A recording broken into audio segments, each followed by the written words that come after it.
El comportamiento sin duda es algo que nos genera siempre muchas interrogantes y que quizá como papás nos preguntamos de manera muy frecuente por qué mi hijo o mi hija se comporta de esta o de aquella forma.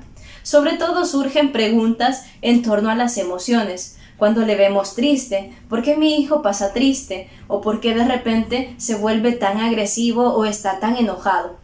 Es precisamente lo que vamos a ir descubriendo en este video.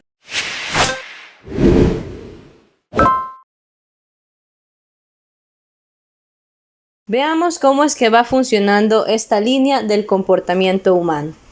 Por lo general, nosotros vivimos diferentes situaciones en la vida.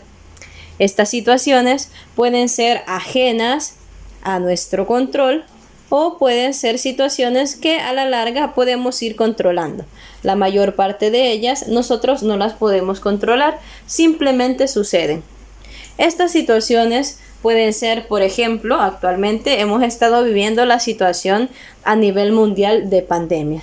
Situación que nosotros no hemos podido controlar, es decir, que no ha dependido de nosotros el hecho de que haya sucedido. Simplemente ha pasado y lo hemos tenido que asumir y ha generado muchos cambios dentro de las familias y en cada persona en particular.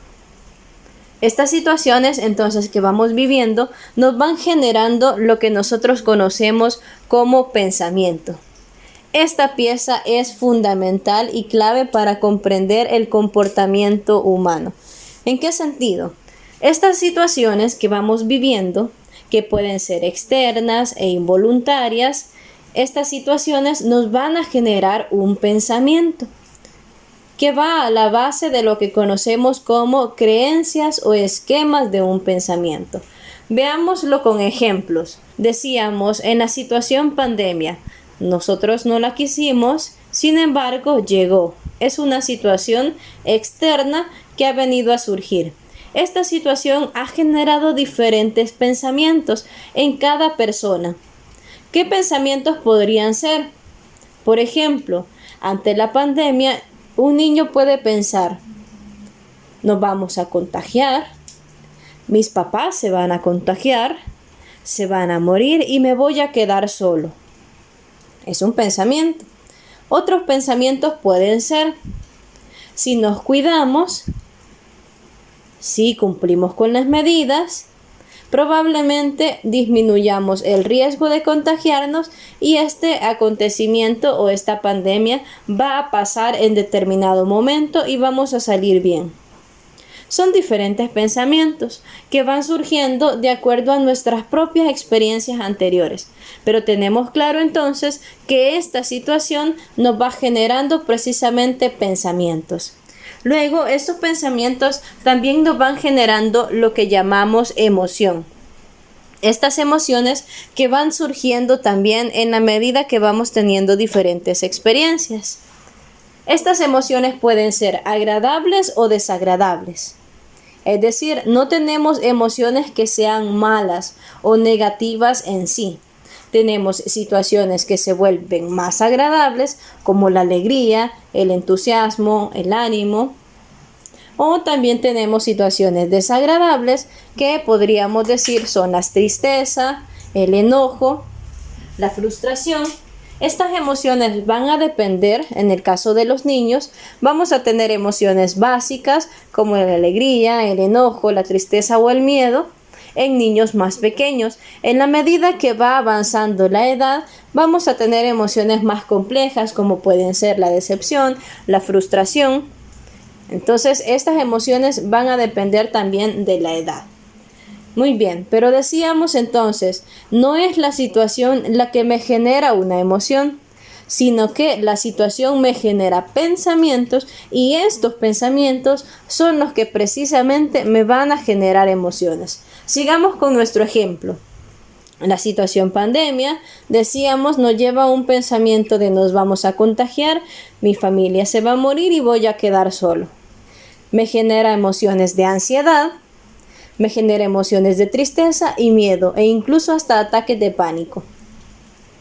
Muy bien, pero si normalmente nosotros tenemos pensamientos más equilibrados, como si nos controlamos, nos cuidamos, probablemente A lo mejor nos contagiemos, pero saldremos adelante de esta pandemia. La emoción puede ser de que siempre experimentemos temor, porque eso es normal ante una situación de incertidumbre. Sin embargo, este temor no me va a ser incapacitante, es decir, no me va a afectar en todas mis actividades diarias, de manera que yo me voy a poder desarrollar pues de una manera sana. Veámoslo con otros ejemplos en el caso de los niños. Otra situación podría ser el caso en que mamá o papá prometieron que si el niño se portaba bien, le iban a comprar un juguete. Es una situación X, una situación normal, cotidiana. Esta situación, al no cumplirse, imaginemos que papá o mamá, aunque el niño se portó bien y cumplió con lo que tenía que cumplir, no le compraron su juguete. Va generándose un pensamiento en el que dice que los demás prometen cosas, pero que no van cumpliendo. Este pensamiento genera emociones de tristeza, de desagrado también, o incluso de enojo. Veamos otra situación que vamos viviendo también bastante en la actualidad. El abandono de un padre o de una madre. Es una situación que puede ir surgiendo que es muy ajena al niño o a la niña o al adolescente. Sin embargo, cuando a estos no se les explica adecuadamente el porqué del abandono de papá o de mamá, entonces se van generando pensamientos a la base de una culpa. Pensamientos como: algo hice mal y por eso se tuvo que ir. Me porté mal y por eso también me abandonó. No me quiere y por eso se va. Son pensamientos a la base. Estos pensamientos van generando emociones desagradables, de tristeza, de enojo, de frustración en el caso de los más grandes. Son pensamientos que se encuentran precisamente a la base de estas situaciones, porque el niño no es capaz aún de procesar una situación como esa sin generar el sentimiento de culpa tan fuerte que puede experimentar. Son entonces, si se fijan, los pensamientos los que van generando emociones. Si el niño, por ejemplo, ante esta situación de abandono, logra comprender, porque le explicaron adecuadamente cómo se dio la dinámica, logra comprender que no es él el culpable de todo, o no es porque haya hecho algo malo que papá o mamá se fue, entonces va a comprender que, por ejemplo, la relación entre papá y mamá no funcionó, pero eso no quiere decir que papá o mamá dejan de ser papá y mamá. Pues probablemente cambiará la dinámica de la familia, tendrá que irse un tiempo con mamá, un tiempo con papá, pero entiende que no es por su culpa, sino que la situación viene a raíz de los adultos.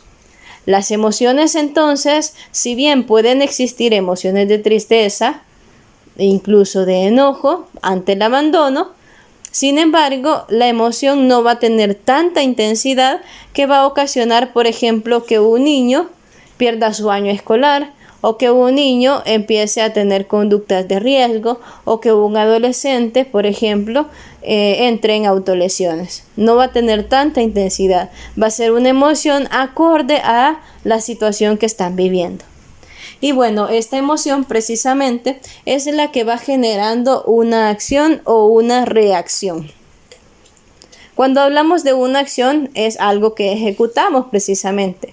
Es decir, ante una emoción de enojo, una acción puede ser tirar la puerta, encerrarse en el cuarto, gritar o hacer un berrinche.